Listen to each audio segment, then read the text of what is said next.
si j'étais présidente du FASO, la première chose à faire serait de réintroduire ou d'introduire des modules d'agriculture dès la maternelle.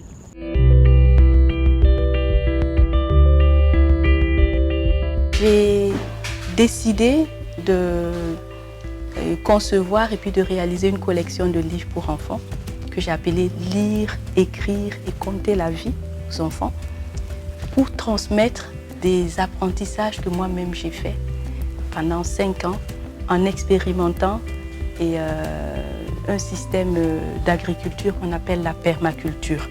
J'ai pu expérimenter et apprendre sur le sol, sur la graine, sur le champ ou le potager, sur l'importance des arbres.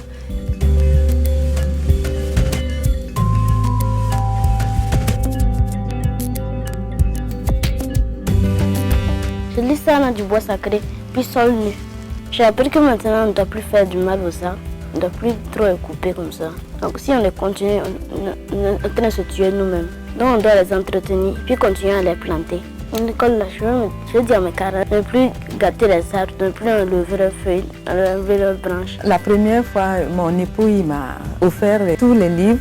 Le contenu, dès que j'ai ouvert, j'ai vu automatiquement ce que j'allais faire avec mes élèves à l'école. C'est le livre « Un petit potager à Lumbila » qu'on a fait la représentation théâtrale à l'école avec nos élèves. Dans ce livre-là, l'enfant apprend à mettre en pratique, à enrichir le sol, à prendre soin du sol, à prendre soin de la nature en général. Ayons confiance aux ressources que nous avons et ayons confiance en la nature. Observons la nature, elle nous apprend beaucoup de choses.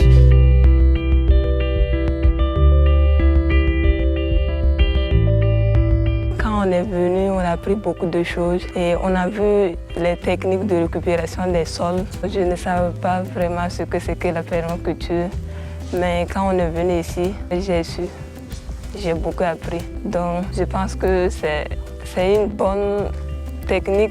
En tant que futur agronome, je dis que la permaculture est une technique qui doit être le travail des Africains.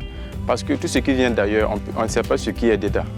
On ne sait pas de quoi est produite les engrais chimiques, les pesticides de synthèse, on n'en sait pas. Les semences améliorées, on n'en sait pas. Ce qui m'a beaucoup plu, c'est le fait même de récupérer les sols caillouteux jusqu'à ce qu'on obtient de la terre pour pouvoir s'aimer. Lorsque j'ai commencé cette initiative de permaculture, mon objectif il était vraiment de faire pour apprendre, d'apprendre pour comprendre, de comprendre pour partager. Partager avec les enfants et avec les paysans. Pour les paysans, je ne me sens pas encore prête. Je pense que j'ai encore quelques erreurs à faire, quelques leçons à apprendre avant de prétendre leur parler.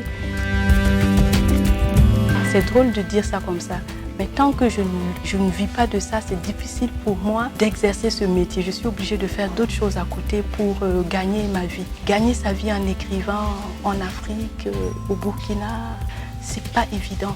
Parce que les Burkinabés n'ont pas l'habitude de dépenser dans les livres. J'espère pouvoir vivre de ce métier un jour. Je vais pouvoir vivre de l'agriculture et de l'écriture. C'est vraiment mon rêve, ma vision. Je vais me battre pour cela.